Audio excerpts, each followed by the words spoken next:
is the first inaugural Pay Practitioners panel, which we're going to be doing every other Friday for the next 3 months with this group that you've got here, plus one missing Chad Atwell. So really what we'll do is, to kind of tee it up, what we want to do is create a kind of a casual forum of professionals where we're going to have conversations about comp. We're essentially going to talk comp over the next hour or so, take your questions, kind of talk through different topics each meeting that we have. But for today, what we want to talk about in our primary conversation is going to be about how companies are managing pay transparency. So first, what we'll do is we will go ahead and introduce everyone that's on the panel and the faces you'll see over the next 3 months. I'll start with myself. I'm Justin Hampton. I'm the founder of CompTool. I've been in compensation for about 15 years. I've managed compensation for companies both in the US and the UK. And then a couple of years ago, started a software company called CompTool, which also features Squirrel, a tool that can be used to track your how you're paying folks. So let's go over next to Justin's son, and he can introduce himself. Thanks, Justin. Hi, everyone. I'm the other Justin here, and I'm a senior comp professional. I'm based in Seattle, and I've pretty much been in HR and total rewards for my entire career and have worked at mostly larger organizations like Pepsi and Lockheed Martin, as well as Nordstrom, Salesforce, and Expedia Group, where I am currently. And I support Expedia right now as a compensation advisor for our products and technology division, as well as supporting our comp programs, and have just really enjoyed, I think, seeing how many different frameworks and practices can exist from one industry to another, and where you might be able to, take one set of learnings and apply them to another industry. So great to be here with you all. Great. Well, James, how about you? Hey everyone, so my name is James Seechurn. I'm here with the NOAA Group, advisory group in San Francisco. I started things out with Hewitt Associates back in London in 2007. I think a few other people in this call have the Hewitt background as well. And in about 2016, I was working with the Radford consulting team. I moved over to the West Coast in San Francisco. Since then, a lot of my work has been with the VC-backed or high growth or sort of smaller public companies across various aspects of reward. Very pleased to be here. Yeah, all right. Kathryn, how about you? Sounds good. Hi, everyone. I'm Kathryn Gombos. I would say my introduction into compensation is a bit unique in the sense that I started in sales and realized that behaviors were very much driven by you decide to reward folks. And so for me, it was like this black curtain was pulled off the stage, and I realized there's a world of comp, and I dove in. So I've jumped into the HR advisory space for about 10 years now. I've been a consultant in the HR and more specifically in compensation. And then recently tried my hand at going in-house with a tech startup and had a lot of good, tough lessons from there, and decided to hang out my shingle and start Gombos Group in September of 2020. Or 2022, excuse me, this past year. So we're now supporting clients across HR and compensation initiatives. And thank you, Justin, for inviting me to join this panel. I'm looking forward to the discussions, and we're going to learn some cool things along the way. Yeah, no, great. Super happy to have you. Clay, how about yourself? Hello, everyone. I'm Clay Johnson. I have been in the broader HR space for about 15 years and incrementally specialized in compensation and even total rewards, and which gave me the opportunity to build and lead compensation and total reward functions at companies large and small in various industries. And about a year ago, made the long anticipated leap into the consulting space. And my hard lessons are coming now versus in-house, Kathryn. But really enjoying it. I lead the compensation and total rewards consulting practice at GBS Benefits, which is also a full service employee benefits brokerage, and a place I really, really enjoy working. And I'm also the proud holder of the CCP designation, and I think there are others on the call as well. Yeah, so that's me. Super happy to be here. Great. Thanks, Clay. And Paul, how about round us out? Yeah, I guess I'm the old guy today. So I'm starting my 25th year in the HR and compensation world. I recently founded Novo Insights. I call it the third act of my career. I spent the first dozen years as a consultant at 3 different global consultancies. Then the next dozen years in-house as a head of rewards and HR operations at 3 different publicly traded tech firms, and decided it was time for something different. So I founded my own firm. And really excited to be making an impact through clients across industries and sizes at this point. So very excited to talk about pay transparency today. Yeah, well, fantastic. And so this is the group, as I said, kind of -1 Chad at Atwell. But one thing you'll take from us is that, the majority of us we are all very well tenured compensation professionals with a really broad array of experiences. So we'll just kind of jump into the conversation. And just so everyone knows, the conversation, we have not rehearsed this. We have not prepared for this, though we can rely back and fall back upon our really in-depth knowledge and what we are seeing with our current clients across and with our current own experience. And that's where we'll kind of lead the conversation from today. So, the first thing I noticed was Chicago, or the state of Illinois. They have recently passed legislation now where they will join Colorado, California, Washington, New York City, and I believe Hawaii, actually passed a law recently as well. So we're continuing to see those number of companies or those number of states that are requiring pay transparency within job postings to continue to grow. One of the questions that I've seen come up a lot of times is, if we are posting a role and we're a Florida-based company, but it could work somewhere, what should we be posting in terms of the range? I think there was a World at Work question earlier this week asking, should I post, the range for the lowest it could possibly be to the highest it could possibly be, from, the smallest location or the lowest cost of labor to the highest cost of labor. And Paul, you had an interesting response to that. And I think, what was your guidance on that? Yeah, it's sort of a good news, bad news story from my perspective. So there is no one formula that actually fits every state's requirements, right? So in some circumstances, it's what do you expect to pay? And others, it needs to be the full possibility of pay. I think it might be virtually impossible to actually post one set of numbers everywhere and have it fully meet the letter of the law. That's the bad news. The good news is, pretty much, I think all of these have a kind of, good effort, good faith language built within it. Meaning if you're sincere about what you're doing and you have logic behind what you're doing, it's going to be okay. So, could it go off the rails? Absolutely. I'm not a lawyer. This is not legal advice. I should have like a standard thing like at the bottom that says that. But, but when it says make a good faith effort, if you have a reason and good thought behind why you're posting 65 to 80 or whatever the numbers are for that job, you're probably going to be okay. What that doesn't mean is, well, just post $1 to $1 million and that's going to cover everything and, try to skirt the edges. That's not a good faith effort.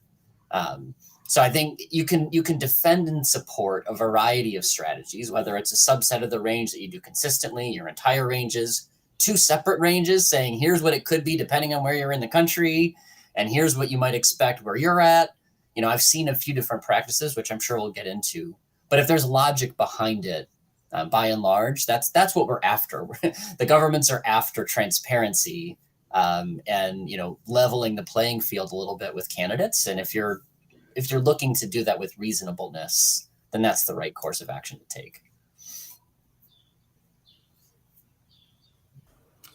Yeah, it's funny too. I mean, I think I've had some conversations with some different companies that post really wide ranges, and I think James, kind of you being in California, and Justin, you being in Washington, a lot of the companies that I know we support are kind of facing these challenges right now, and there's those companies that post really wide ranges that I think have kind of fallen under less favorable kind of views, and people kind of saying, oh, they're not playing, they're playing a game. They're not really sharing the laws, or they're not really sharing true ranges. But it's interesting. I mean, lots of different companies have lots of different approaches, and having talked to some of those companies that actually do have just ranges that go from 50K to 500K, it actually makes more sense than what I expected. Has anyone else had any experience, kind of what they've seen with some other companies posting really wide ranges and how they're defending that? Well, I can jump in it. So I think, so first of all, I feel like I've seen everything. So some companies post the full range. Some companies say, well, let's just post like the middle third. A handful of companies I've come across have posted the minimum to the midpoint, which is kind of curious to me. But my issue with any of that is if you are internally transparent and internally you're beginning to move towards posting your ranges, and then you go off and post a different range because you've got a different policy on external postings, how do you reconcile that with a candidate who joins thinking they negotiated up to the top of the range and then gets inside and realizes that actually there was a whole other half to the range they didn't know about it? So I understand the challenges with posting wide ranges, and it does kind of mean that recruiters and hiring managers probably need to be more trained in how to speak to it. But to me, that kind of feels like the lesser of the evils. But I'm curious across the panel as to what you'll find. What's the direction here? What is the emerging practice that the companies are moving to? Yeah, I would agree with what you're saying, James. I think the goal of pay transparency ultimately is to create trust with employees, right? And to create kind of a level playing field for candidates. And so are you building that trust by not sharing the full minimum to maximum of your range? And I think to Paul's point earlier, you really have to kind of look at what each state's regulations are. So that good faith term that you used, I know that's very explicitly called out in the New York legislation. But if you look at kind of Washington State, for example, it says you have to show the lowest to the highest salary that the employer could possibly pay. And so if you think about doing this for every state, how do you do it in a sustainable and scalable manner? Because you're having recruiters who are having to go into job postings and actually manually input in a lot of cases these numbers, and it's confusing when you don't have a consistent set of principles you're following for what to include within the range. And so I'll just share it for Expedia Group as an example. We are sharing our full range within our job postings, so the minimum to the maximum of the range. But we've clearly specified within our postings that candidates should expect to come in between the minimum and the upper third of the range. So like some companies, we have the minimum, midpoint, maximum, and then you have a lower third, which is that halfway point between your minimum and your midpoint. And then you have your upper third, which is the halfway between the midpoint and the maximum. And again, everybody wants to come in at the top of the range, but you have to create that context for candidates that we actually expect people who come in at the top to have demonstrated excellent sustained performance.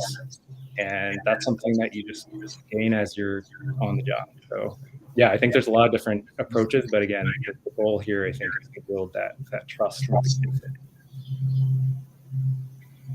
Yeah, I think, Justin, you brought up a good point in terms of kind of, we pull it back a little bit and just think at a high level about that pay strategy and how that relates with pay transparency laws that are sort of pushing us through this, and then bringing in pay communication, right? I think that perfect storm, that eye of the storm, is what's creating that trust for employees. And there's great stats out there that say if you can get that mix right, you're going to see, workers are more likely to trust your organization. You're going to see increased quality of talent in the applicant pool, and other great stats that go along with that. So I think, if we back up for a second, it's really about, as an organization, to Paul, your point, there's no one size fits all, right? As an organization, are we thinking through what our strategy is, how we want to approach the legislation side of it, but then also thinking that transparency is a little less about kind of the numbers and more about that context, which plays into the communication.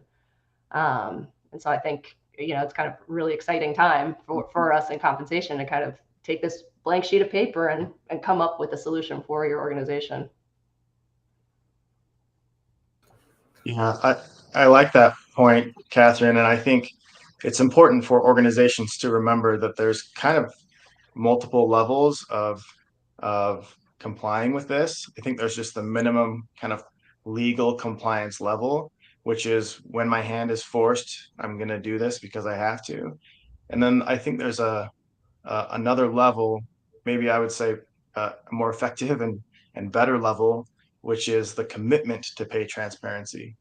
And that's more of a commitment to the principles of pay transparency and what it's trying to achieve. and how it will improve things for your employees, for candidates, for even your culture, and that leads more to not just the commitment to the principles, but also operationalizing pay transparency within your organization.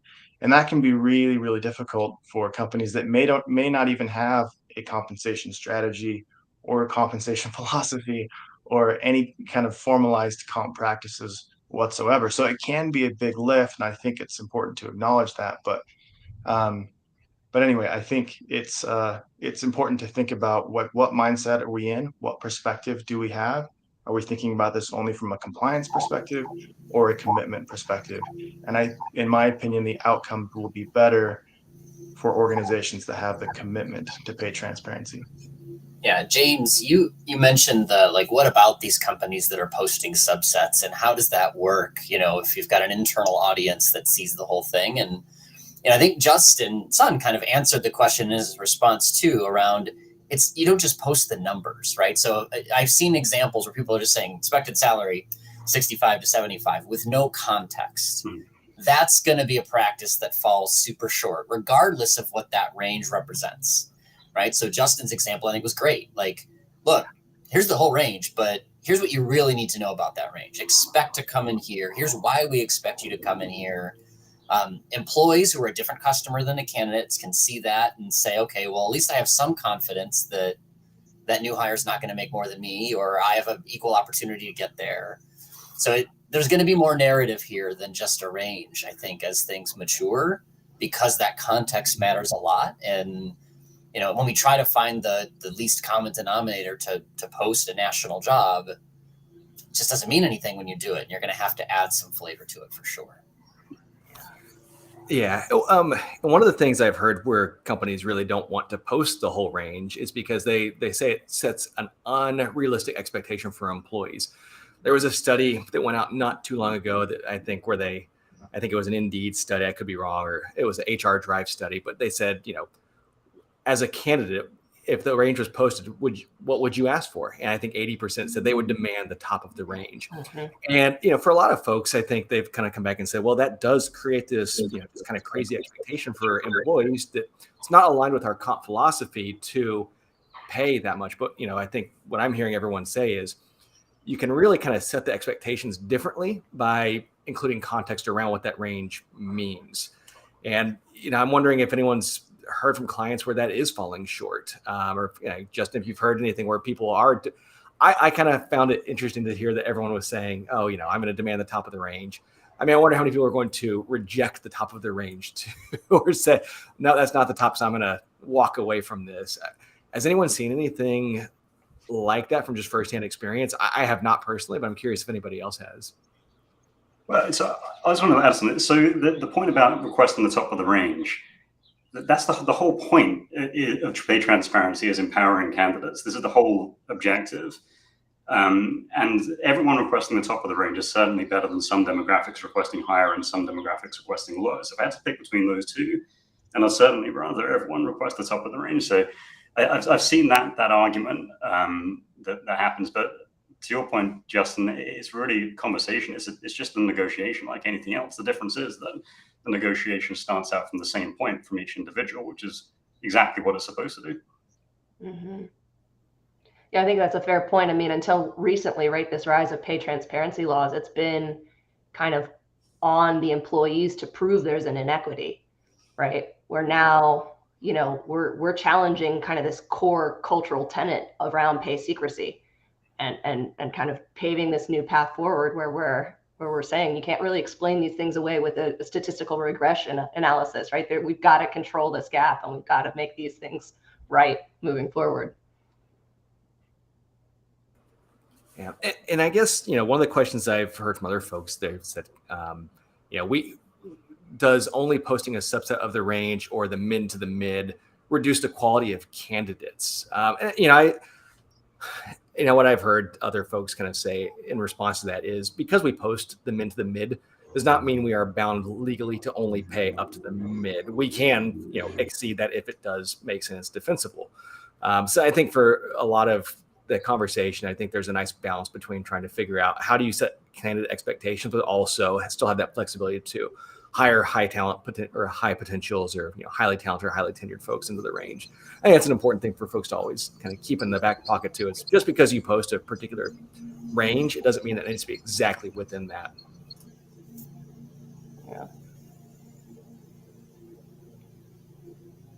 Yeah, I would say actually adding the ranges has been helpful probably for recruiters, because you're screening out a lot of candidates whose comp expectations don't fall within what the company can offer within their guidelines. And that was something that was not possible in the past, where during the initial screening phase, recruiters would ask candidates for their comp expectations, and oftentimes candidates are hesitant to share what they want. And would say, let's talk about it later when I'm open to whatever you're willing to offer. But now that dynamic has changed a lot, where people are self-selecting out of the process. Yeah, I remember early on in my career, right? Wasn't the guidance don't talk about pay towards the end until the end of the interview cycle, right? Now it's the first conversation. Yeah, I think that the key is to recognize that, when you put price as transparency, deals qualify before or sooner in the cycle, right? If I use kind of a sales analogy. So if everybody knows that the price of an iPhone, without a contract is $1,200, like some people are going to be interested in that, some people aren't. Same's true with a job. If you post it at 75 to 80, somebody making 120 is highly unlikely to apply. Somebody making 50 is likely to apply. They'll see that as an opportunity to gain value, right? So you just got to be aware of the market dynamics that a posted range creates. There's a little bit of game theory here, but I mean, if you're going to post the min to the mid and you know that you've built your ranges around a certain market positioning, well, people above market are less likely to apply. And if sometimes that's what you want, right? You're looking to replace talent at a lower cost. You're okay with somebody stepping into that role rather than being a lateral move. And that signals all the right things if that's what you want. But if you're looking for that lateral, invented nylon, using the Radford, analogy, engineer, like you probably need to be prepared to pay a strong market rate, and posting mid to mid's not going to work. So it's all about those, clarity of principles on what do you want out of this hire, and as a result, what should you be posting in terms of pay expectations? Yeah. Yeah, there's a couple interesting questions that have come through on the chat. So the first, I'll read them both, and then we can kind of get to those. The first one is from Emma Perez, and she's asking, could the posting the ranges be a factor for, could a factor for the transparency be attributed to the glass ceiling and diversity initiatives? And the second one was, how do we reconcile, and this is one of my favorite questions, how do we reconcile antitrust rules with pay transparency? I think I've talked to that at length with everybody. Sorry, I think I might be getting some feedback. So thinking about the first one, as we go back to the D&I initiatives and the glass ceiling, thoughts on that? I'm not sure I fully understand that quite. Could you repeat the question again, Justin? Yeah. So unless anyone else understood it, jump in. I didn't quite follow the question. I may be drawing a conclusion, but I believe the question. So a lot of pay transparency is, it is positioned because it will help reduce the wage gap between protected classes. It will shrink the wage gap. And how do we see that actually increasing and improving, kind of reducing the wage gap with the pay transparency? Personally, I think it's a flawed reason for pay transparency. The studies that were done that actually show any support that pay transparency actually reduces the wage gap were based on public sector organizations. And that's a completely different kind of pay transparency. That is a pay transparency where I can go and look to see exactly what Kathryn is making, what Clay is making, what Paul, James, Justin are making, versus the range of pay. There is actually a study that was conducted several years ago that found that women are actually less likely to ask questions in professional and scientific studies. And so I think potentially in California, I think had done this many years ago, or for several years prior to the new law, where a candidate would be provided the range if they asked for it, but they had to ask for it. And so if you draw kind of an assumption that women are less likely to ask for that question, it then creates an asymmetry of information that could then actually drive the wage gap to be a little bit larger, giving men a more competitive advantage to negotiate upon. So I think that pay transparency is a good start. I mean, don't get me wrong, I am all for pay transparency. But I think that saying that we posted our ranges, that's going to solve the wage gap, that's where I think things fall really short. There's a lot more behind actually solving the wage gap than just simply posting a range. Yeah, we shouldn't forget too that the wage gap has sort of two forms, right? There's the controlled and uncontrolled gap. The uncontrolled gap, just stack up all the men, all the women, or stack up all the white versus non-white people. Like, that's not largely driven by differences in pay within a job. That's largely driven by differences of occupation, difference representation by level, things like that. We're only solving for, like, last I think I saw economy-wide, maybe 2 to 3% of a gap within roles. Could this make a dent? Maybe. It seems like there's still enough width in a range, though, that you're going to see a 2 to 3% variance, just by accident. So I agree with you, Justin. While the intentions are laudable, I'm aligned to them. I'm not sure this is the tactic that actually gets you there. Sorry, Kathryn, after you. Oh, thanks, James. I agree. I mean, back in 2014 at Hay Group, we did a study, right, using the point factor evaluation, and had kind of the same outcome, right? 2 to 3% in the controlled, wildly newsworthy, headline-driven, uncontrolled gap stories. And I think really what it comes down to, yes, I agree with you, aligned with the pay transparency wave, and think this is helpful. But to Clay's earlier point, right, what's your commitment? What is that intended outcome of through your pay practices within your own shop? And then maybe those checks in terms of our implicit bias, maybe that will actually move the needle. But 2 to 3% may not actually be an issue within controlled gap, assuming we do have the intended outcome and are working towards that commitment. So, and I was going to say, one of the responses to this is we don't know. This is a giant social experiment that hasn't been done before. The research, the one that you mentioned, Justin, the Canadian research, that was only done about 5 years ago, I think. And there's a handful of other studies out there. But to your point, it's all typically it's all based around public company or public sector roles.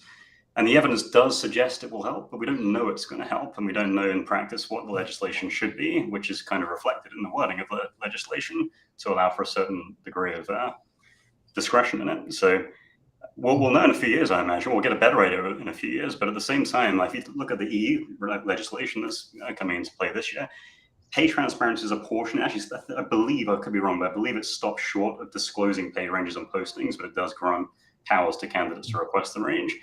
But there's also a whole host of other initiatives in it, including collective bargaining legislations and reporting on pay.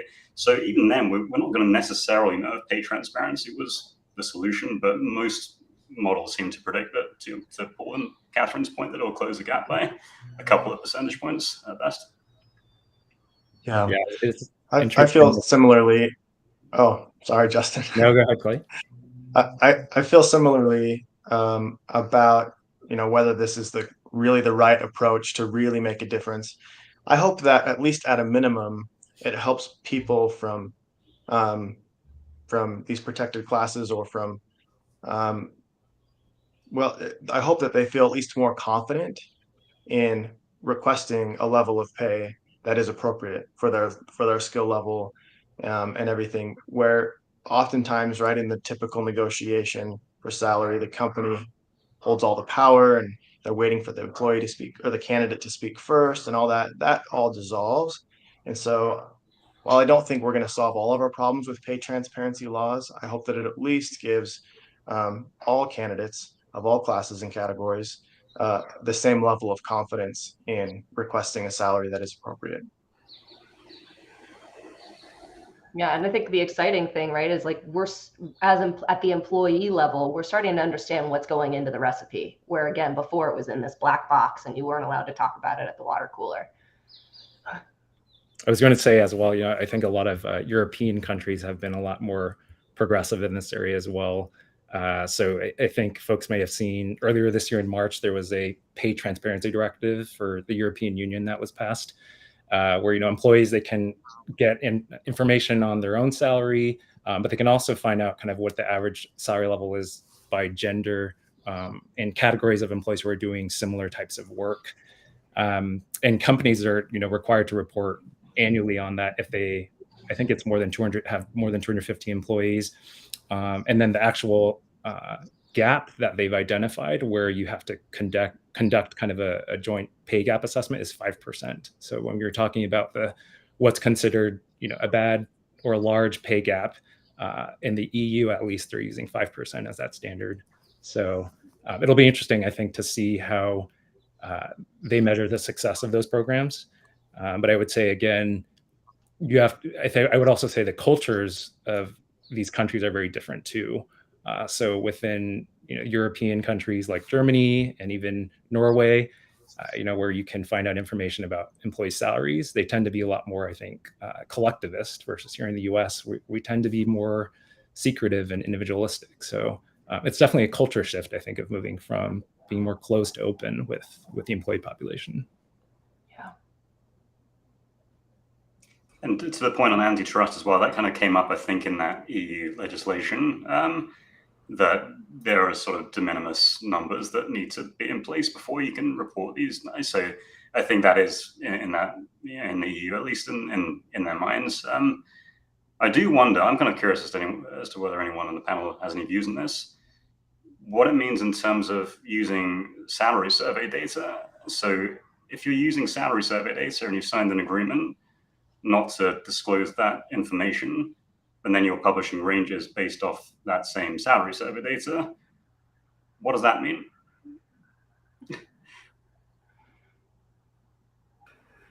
I love that thought. And I also love kind of exploring the thought of, if everybody's targeting P50, are we really being strategic in terms of how we're establishing our ranges? Is, kind of a general thought using salary data. Yeah, so just given that we have Squirrel, which is kind of the large collection of the wages, this question comes up pretty often. I ran a poll a few weeks ago, just asking my network, do you consider this potentially could be a breach of antitrust rules? And about 19% of folks said, yeah, we think it could be. But what's interesting to me is I actually don't believe it is. There is guidance from the Department of Justice that specifically refers to non-public information. And the information that is found in the pay transparency documents is transparent. It is public information, kind of removing it from that piece. But again, not a lawyer, not legal advice, but that's where we have kind of said, Department of Justice specifically calls out non-public information. But then too, if we kind of think about the level of information that's already out there and already available for use and has been for years, if we look at union contracts, that information has been out there and used frequently. We look at compensation for the highly paid leadership within proxy statements. That information's been out there.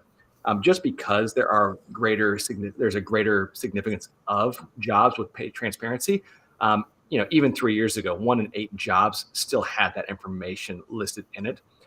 So again, it's we can't be driving down the road and close our eyes when we see that Arby's or McDonald's is paying $12 an hour. This is really the same thing. There's just a greater abundance of that data now. Yeah, I happen to play in a band with lawyers. It's a long story, and it's not nearly as exciting as it could possibly sound. But I was reminded that the Sherman Act actually doesn't regulate access to information. It regulates how you use that information. So, when I'm doing M&A work with clients or when I was operating, you see a lot of things. The law doesn't say don't see it. The law says you can't use this to create an unfair landscape of competition, whether it's for labor, for customers, whatever. So the fact that I know what that company's contract with another customer is, I just can't use that to set my own price, to go attack that customer, whatever. So seeing the data isn't illegal. Using it with an anti-competitive intent is. So that's sort of the point. You have to think about the framing isn't so much about what data you have. There's been all sorts of very public company-specific information, as was pointed out, almost to the person sometimes when you think about the H-1B disclosure databases and things like that. Like, you can figure out how much somebody makes if you really try. The data's there. It's just if you're using it the wrong ways is really what the Sherman Act's intent is. And it's a, I could go on, but I think it's a pretty high bar in the wage area, particularly when most jobs are, at a wage rate that just don't get set the way that we're kind of talking. So yeah, I'm not concerned personally about postings being an antitrust issue in any way, shape, or form.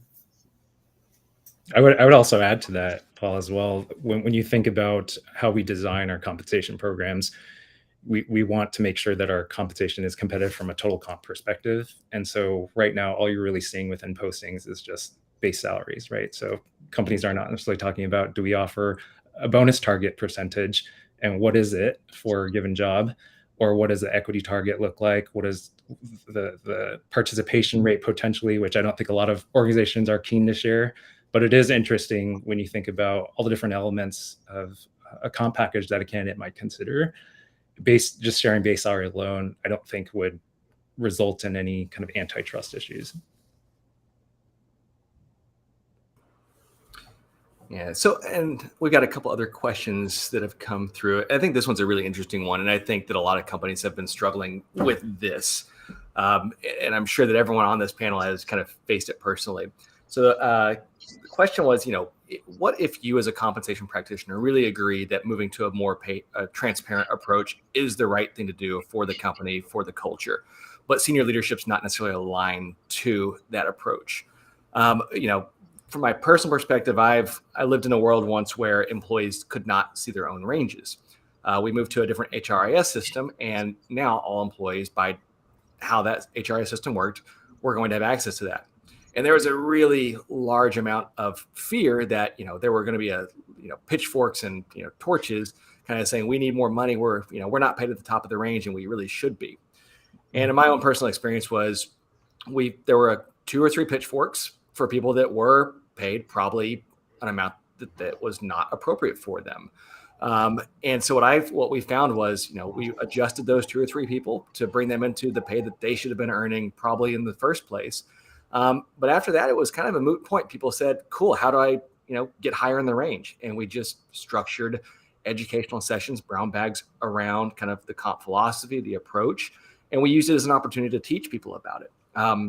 I know that kind of on the panel, I'm sure that everyone's faced this. What have you guys found in terms of being successful drivers and moving the needle across leadership? I think probably everyone will want to jump in on this one. So I'm going to go first so I don't lose what I want to say. No, I think it's important as we talk with leadership within our organizations about this. We need to talk about, in my opinion, the inevitability of it. It's not necessarily, do we want to care about pay transparency in our company? I think it's more of how prepared do we want to be when we're required to comply with pay transparency laws. So I think that's really the discussion we need to have. And if that's not the perspective they have, I think we need to bring up those types of questions, because we can start preparing now, start adjusting or analyzing our compensation philosophy and strategy and structures and processes and all that kind of stuff. That's going to take a decent amount of work. We can start doing that now and working on that and getting to a place where we can have good conversations with employees, good conversations with candidates, and all those kind of things. Or we can wait for it to sneak up on us and we'll be totally unprepared, have really poor outcomes when we're forced to start posting ranges. And that's how employees find out about compensation information within the company and compensation practices internally. That's going to lead to unwanted conversations and more disruption than being proactive and pursuing this and being a leader in this instead. Yeah. So I would say, to the point about the leadership, whether they're on board with it or not, is that there are social arguments for pay transparency and pay equity, which are, of course, intertwined. But even if your leadership is Mr. Burns and they don't care about their employees and then all they want to do is make money and be profitably successful, you should still care about this because, just optically, the idea of a company that's being left behind in this space, you're going to deter a whole host of candidates, even if it just appears to be the case that you don't care about this stuff. But then economically speaking, if you are not taking this into account, you have candidates that are looking at you and not seeing pay ranges disclosed, or seeing ludicrous ranges, and seeing Glassdoor feedback about how there's unfair pay practices. And you've got a whole lot of other companies that are talking positively about this initiative and making efforts to solve these issues. You're obviously just going to deter a bunch of candidates in that process. So I think there's some strong arguments, and it's probably the role of the people, the CPOs of companies to make those arguments and get leadership on board. And to the pitchforks comment, Justin, I think in my experience as well, there's only a few, and they probably deserve those pitchforks. It's probably about time they come out with the pitchforks. Yeah, as I think about the pitchfork example, I think, Clay, you might have had an interesting post or dialogue on LinkedIn around sort of that high performer can go find more pay somewhere else, right? So are we communicating what our intended practices are and paying them fairly within them, and driving that engagement in other areas? Because we know, right, that we've heard for years now that it's you leave because of your manager, you leave because of a poor company culture, but now we also leave because of the belief of unfair pay practices, and that's even higher than those other two. Yeah, Kathryn, that reminds me of a statistic I read recently, is from PayScale about pay transparency and how it decreases the likelihood that somebody's going to look for another job by, I think it was around 30% or so. But transparency, it's at the end of the day, it's really the right thing to do. And to your point, James, I just can't imagine being an organization that doesn't do this, because you get left behind. And at the end of the day, I think why you're doing this is for a lot of organizations, I would say it's to create a greater sense of inclusion and diversity, right? Which is a key factor that candidates look for in the total employment value proposition, right? Is a company where they feel like they belong and where they feel like they're treated fairly. And so without pay transparency, it's just very difficult to get towards pay equity and to support a lot of your focus on inclusive programs. So yeah, I would say it's, sometimes you have to build a case for leaders because they just don't know some of the science behind why pay transparency is important. So I've always found it helpful to cite statistics like the one that I just shared from PayScale, or even there was a study from Harvard Business Review many years ago about how employees care more about how they're paid, what they're paid, more than what they're actually paid. And that's a bigger driver of their satisfaction and desire to stay with an organization. So I think just reiterating, and the research can be really helpful to build that business case for your leaders about why this is the right thing to do. Yeah. And I think just to add to that point, if we think about kind of who that tough leader is to convince to move towards, this kind of new path forward, to categorize, because that's the way the brain works, right? Probably traditionalist baby boomers, probably more financial metric driven. And so, James, to your earlier point, you're right, what are the things that we're reporting to check that bias, to check that mindset, and maybe sort of enlighten using stats like you just shared, Justin, about why this is the better way for the business and for the bottom line, to speak to their language. Yeah, having, I guess, again, being the old guy on the panel, which I'm not used to, but flexibility is why we all liked the non-transparency, right? Like, well, if we need to do something, we will do it. And the speed with which you can change is actually greater when you're not transparent, right? So if we just acknowledge those realities, we're going to have to change, and we're going to make rules, and we can change them. So we can still be flexible.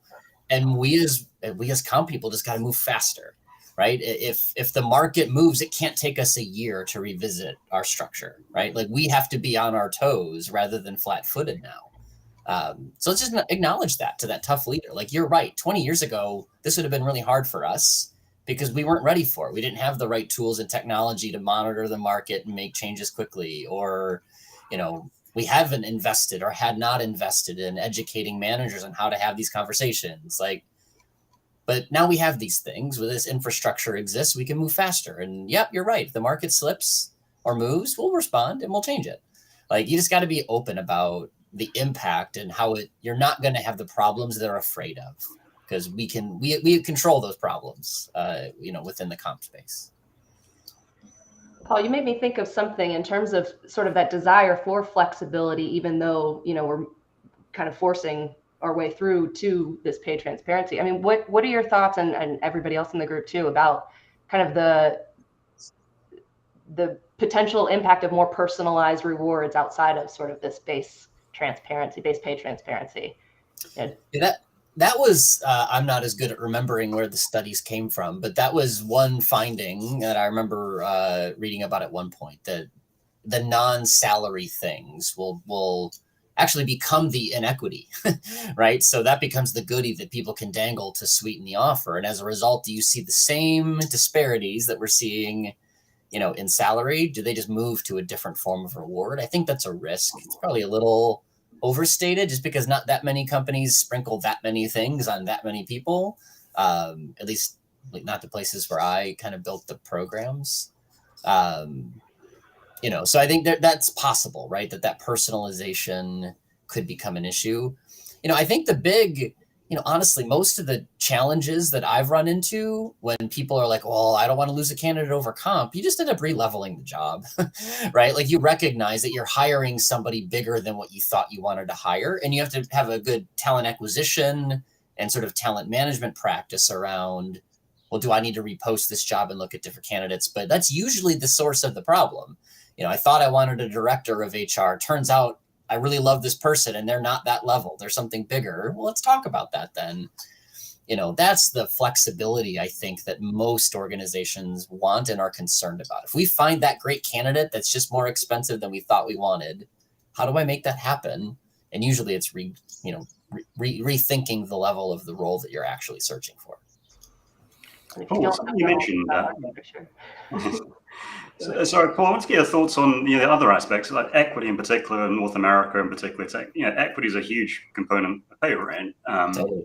So I haven't come across any companies that are being as transparent with equity ranges as they are with base pay. I'm just curious as to whether that's come up at all, whether we're seeing any indications of that, because the impact of a new hire equity award and then the impact of refresh, both in volume or ongoing awards, both in terms of volume and frequency, can create huge wealth and equity.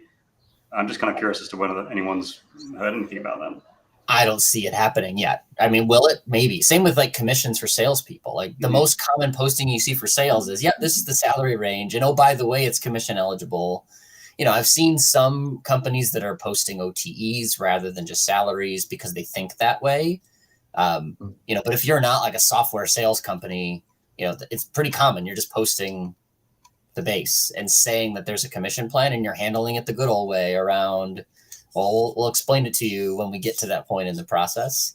I think equity, the problem with equity is the number, it was just posted today, I think on LinkedIn by Pave, about how like the number lies, and you can tell me that the equity award is $300,000, but that's really in options that vest over 10 years. And oh, by the way, we're a private company that's never actually going to probably be worth anything. So, what does the number mean? So at least there's realness to salary. And that's why I think the regulators are more focused on the realness of salary. Whereas equity, it's just, it's a little bit too open in terms of how to interpret the number. So I'm not seeing a lot of companies looking to post more specifics there and make that the conversation so you can really sell it in the offer conversation. I don't know, Justin, you're tech plugged in for sure. So are you, James, for that matter. Maybe you've seen some examples, but it doesn't feel like a widespread trend to really get into the post your equity game. No, and I think, Justin and myself, having been in the Seattle area where there's, a large number of those tech companies, I can say for myself personally, I once had an offer with $400,000 worth of economic value. When they finally IPO'd a couple of years after I had the offer, I think the value was about $7,000. So, I think you need to be really careful with, the equity piece. But what we have seen is, the companies that are very equity heavy, like your Amazons and your Googles or, those tech companies, they really do, Amazon's base salary was capped for years and years at $160,000. I'm not sure what it is today, but they do limit, at all levels, there's only this much cash to earn, and the rest of it is, equity based. I don't know that we'll start to see a lot of companies actively publishing kind of the total target direct comp or, beyond that. I think it's just too much of a tricky number to really nail down what it's going to be worth 3, 4, 5 years from now. I mean, it's legislation to make companies disclose base pay, right? So I can't see it happening until someone forces them to. Sorry, Justin. Yeah, no, I would say I agree with that, Justin. I think there are so many variables that can affect equity payouts as well. So if you're a lot of these awards are performance based, right? So they're not guaranteed from one year to the next, like your fixed guaranteed base pay. And so I think it's tough to put something into a job posting and even have a recruiter communicate it without it being interpreted as being guaranteed from one year to the next. Because once you tell a candidate, this is the potential of what you have to earn, even though you say it's not guaranteed, they sort of have it fixed in their mind that that's what they should expect to receive. And then again, you're managing other complexities like your equity budgets and your burn rates and dilution internally, and seeing what we've all gone through in many companies have gone through in the last 2 years, trying to manage their equity budgets more thoughtfully. I think this is just one area that there's just, again, too many variables where you wouldn't want to just open up the door and create a narrative that isn't true for candidates.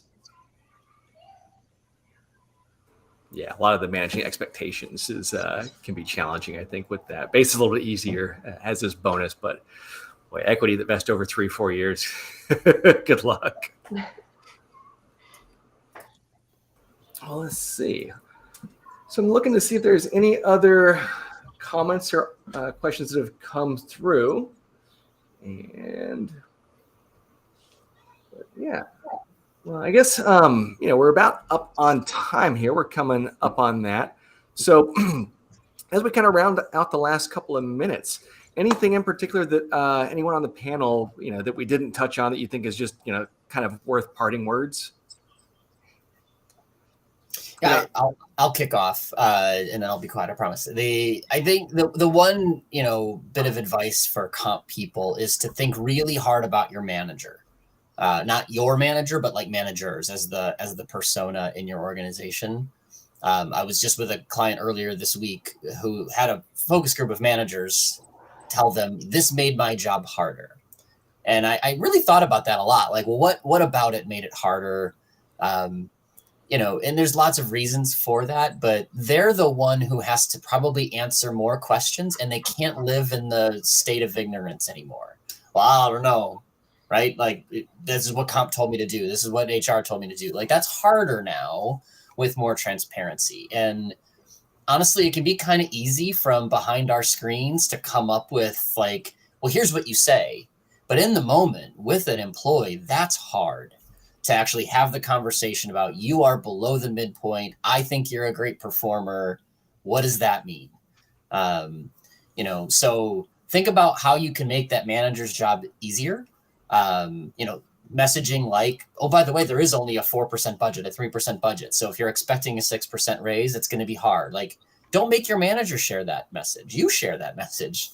To just give them a little bit of a tailwind, to be empathetic with the employee, but still honest in their feelings. Because that's where all of this really kind of the rubber meets the road, is that conversation between the employee and their manager. And there's aspects of transparency that make it hard for them. So just challenge yourself to think about what content do they need, what training do they need, and what messaging can you provide centrally to make those conversations a little bit easier. I will talk about the role of people manager until I'm blue in the face. It's just such a huge missed opportunity in so many organizations. And the work that I've mostly done has been focused on preparing that group of people to have those discussions. And it's nothing, groundbreaking. It's presentations, it's developing FAQs, ideally some role play scenarios to help managers practice dealing with difficult questions like, why is my pay higher? And training people how to divert that into meaningful conversations about, long-term career opportunities and wealth creation. When we've done that, one of my clients came up with this idea. I wish I thought of it because it was great. And they said that what they did is they did this training at the outset. They said, just on the basic Likert scale, how confident are you about these conversations? And everyone's towards one side, not very confident. And after just 30 minutes of training, it wasn't everybody that was incredibly confident, but it certainly shifted. And people said, yeah, I do feel a bit more confident, and thank you. Because I want to know about this kind of stuff. I want to know what market data is. I want to know how I use a range, how I have a conversation. So I think it's a huge opportunity to engage with people managers and develop that curriculum. Yeah, I would say as well, to your point, James, a lot of what we're trying to do now isn't new necessarily in terms of communication and frequently asked questions and talking points for managers. But I think what's really key is repetition. And so oftentimes when we talk about compensation, this is all second nature to us as comp practitioners, even understanding what a comp ratio is, or what it means to be promoted from one level to the next. But for a lot of our managers, especially if they've worked in organizations where there was no comp education, this is their first time within your company learning a comp 101. And so just making it very basic and easy for them to understand, I think can go a long way. And sometimes it can feel tiring, I think, to do this over and over again. Like, why don't they understand what I'm trying to teach them? And, we've already shared this many times within our annual review trainings or on our intranet site. But one thing that I heard from a communications partner was, if you are getting tired of kind of repeating the same messages, you're doing your job. Because oftentimes it takes, upwards of 8 times or more to hear the same message in order for it to really solidify and sink in. And so again, focus on repetition and persevere and stay focused on that. Yeah. I love that. I mean, if you think about sort of the different levels of people manager as well, sort of tailoring the message to new managers versus very senior, and thinking about kind of to your earlier point, James, right? What's that knowledge-based training versus skills-based training where you're getting that mock interview and trial there. And I echo what you just said, Justin, right? At every step of the way, communicate, take the step, communicate, next step, communicate, take the step, communicate, right? I think that helps drive the learnings home. Yeah, I would just say I completely agree. I think the communication piece, unfortunately, ends up being an afterthought or a last minute thing when a lot of compensation processes or actions are taken. And so totally agree with that. I would say at the outset, as you're looking, if you're not doing anything with pay transparency yet, I think a good idea is to just start with a simple plan. Where are we today? Where do we know we need to go?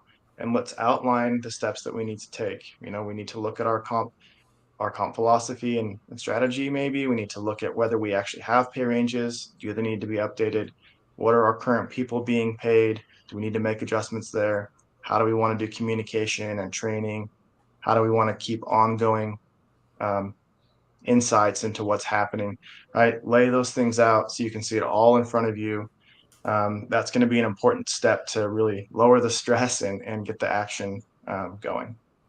Yeah. Well, great. Well, I think what I've heard everyone say, and I'll echo as well, is, setting expectations and communicate is really kind of one of the keys to, ensuring that the pay transparency, if you're adopting that or, being forced to adopt that, is going to be a much smoother process for you. So again, thank you guys very much. This is our first pay practitioners panel. We'll be hosting these every other Friday. So our next one will be on June 16th. So thanks much to Justin Sun from Expedia Group. We've got James from NUA Group, Kathryn from the Gombos Group, Clay Johnson at GBS, and Paul over at Novo Insights. So if you liked what you heard, also feel free to reach out to any of these fine folks. They're happy to share their wisdom and insight with you. And again, we'll see you guys in a couple of weeks. And thanks so much for joining today. Bye-bye.